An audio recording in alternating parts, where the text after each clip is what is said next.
আমি আজকে বানাবো রুটি। অনেকেই দোকান থেকে কিনে এনে রুটি খান, নিজেরা বানাতে পারেন না বা বানাতে অলসতা লাগে বা রুটিটা ঠিক মতো হয় না। আমি আজকে আপনাদেরকে দেখাবো কিভাবে রুটিটা তুলতুলে নরম থাকে। রুটিটা আপনি আজকে কেন কালকেও খেতে পারবেন, একটু শক্ত হবে না বা নষ্টও হবে না।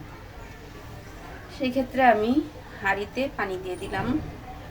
এখন দিয়ে দিব পরিমাণ মতো লবণ। পানিটা গরম হোক। পানিটা গরম হয়ে গেছে, আমি দিয়ে দিলাম আটা। আজকে বাহিরে অনেক কুয়াশা, খুব ঠান্ডা। বিসমিল্লাহ।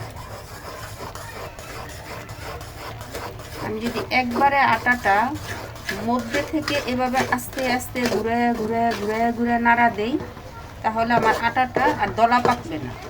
অনেকের আটাগুলি হয় কি, ভিতর থেকে ওই যে সাদা সাদা কাঁচা কাঁচা আটাগুলি দলা পেকে যায়। সেজন্য আটা সিদ্ধ করার সময় এইভাবে মধ্যে থেকে আস্তে আস্তে নেড়ে নেড়ে নেড়ে নেড়ে কলা রাখতে হবে। তাহলে দেখবেন আপনার আটাটা আর দলা পেকে যাবে না। না, আটাটা যখন ডলবেন তখন দেখবেন খুব দ্রুতই হয়ে যাবে।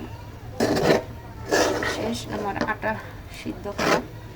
এখন আসেন কীভাবে আমি ডোলে রুটি বানাই আপনাদেরকে দেখাই। কিভাবে বুঝবেন যে আটাটা ঠিকমতো সিদ্ধ হয়েছে কি না? দেখেন আমার আটাটা এভাবে ডলা দিলে হাতে থেকে উঠে আসবে। আর হলো যদি আটাটা শক্ত হইতো, সেই ক্ষেত্রে মানে আপনি এভাবে যখন ডলা দিবেন তখন আপনার খুব কষ্ট হবে। আমার আটাটা কিন্তু একদমই ঠিক হয়েছে, পারফেক্ট হয়েছে। আমার আটাটা তো খুব গরম, কেবলই নামাই নিয়ে আসলাম দেখলেন। তা আমি আস্তে আস্তে একটু আটাটা ডলে নিব, মুথে নিব। কারণ একটু আটাটা মোটামুটি গরম থাকতে ডলতে হবে, না হয়তো একটু শক্ত হয়ে যায় বা একটু কেমন যেন রুড়ো হয়ে যায় আটাটা বানাতে গেলে, তখন ভালো লাগে না। ওর মধ্যে একটু সরিষার তেল অ্যাড করেন নরম হওয়ার জন্য, সেটাও করা যায়। যদি আটাটা দেখেন একটু বেশি নরম হয়ে গেছে, সেই ক্ষেত্রে তো বানানো খুব প্রবলেম হয়ে যাবে। তখন আপনারা একটু হালকা সয়াবিন তেল অ্যাড করবেন, তাহলে আটাটার বানানো কোনো কষ্ট হবে না বা লেগে যাবে না। আর যদি আটাটা আর একটু শক্ত হয়ে যায়, সেই ক্ষেত্রে আপনারা হালকা একটু কুসুম গরম পানি এটার সাথে অ্যাড করে এভাবে মুথে নেবেন।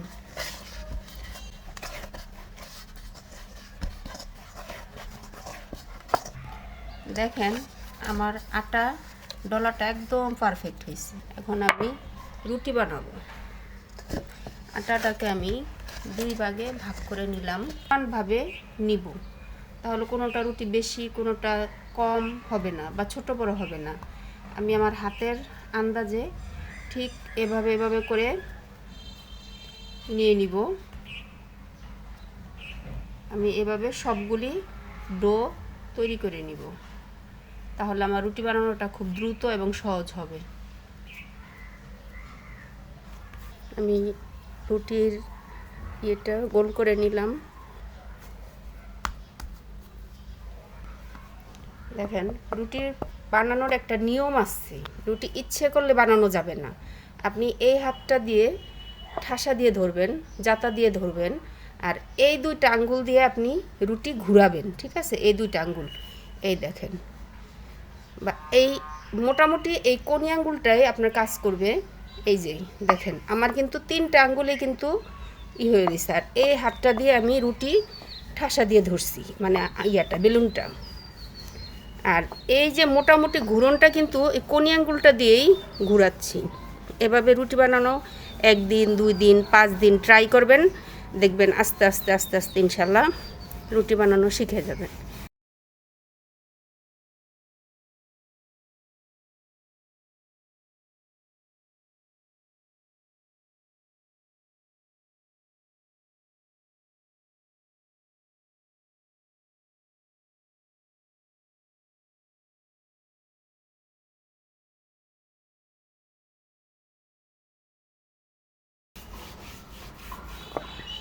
দেখেন আমার রুটিটা পাতলা হয়েছে কি পরিমাণে যে আমার হাতগুলি দেখা যাচ্ছে। আর কত বড় হয়েছে রুটিটা। আমি আপনাদেরকে রুটি ফুলানোর উপায়টা দেখায় দিচ্ছি। আমার রুটি বানানোটা তো দেখলেনই। আর যদি কেউ মনে করেন যে আজকে আমি রুটি বানাইছি, আমার রুটি 6-7টা বা 8-10টা বেশি হয়ে গেছে, আমি এখন কি করব? এই রুটিগুলো আপনারা একটা খাতা, বাচ্চারা যে লিখে ওই খাতার ভিতরে এক একটা পেজের মধ্যে এক একটা রুটি ঢুকায় ঢুকায় রেখে দিবেন নর্মালি। তারপরে যখন ভাজবেন আধা ঘন্টা বা 10 মিনিট আগে খাতাটা বের করে রেখে দিবেন। তারপর দেখবেন রুটিগুলো কিচ্ছু হয়নি, একদম আগের মতো সুন্দর হয়ে গেছে রুটিগুলি। দেখছেন আমার রুটিটা কত ফুলে যাচ্ছে। সবগুলো রুটি আমার এভাবে ফুলবে। আপনাদেরকে তো রুটি বানানোটা দেখালাম, দেখেন আমার রুটি। তবে এই ফুলাটা যদি আপনি এভাবে একটা ছিদ্র করে দেন তাহলে খাওয়া পর্যন্ত আপনার রুটিটা এরকম ফুলকো ফুলকোই থাকবে।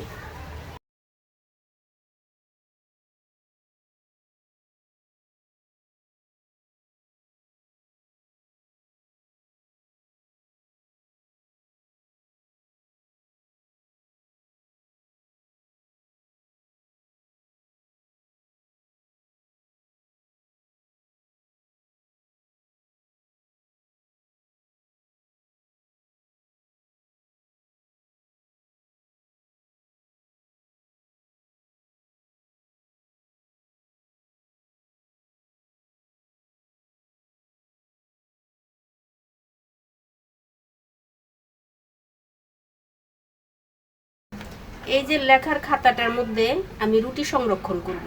এই রুটিগুলি আমার দরকার নেই, এই রুটিগুলি আমি কালকে ভাজব। এইভাবে রেখে দিলাম একটা রুটি,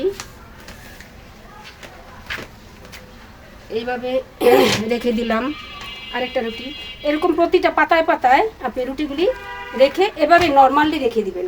ফ্রিজেও রাখতে পারেন, টেবিলের উপরে রাখতে পারেন, কোনো সমস্যা নেই। যেহেতু শীতের দিন ফ্রিজে রাখার প্রয়োজন নাই, আপনি এমনি বাইরে রাখলেই হবে।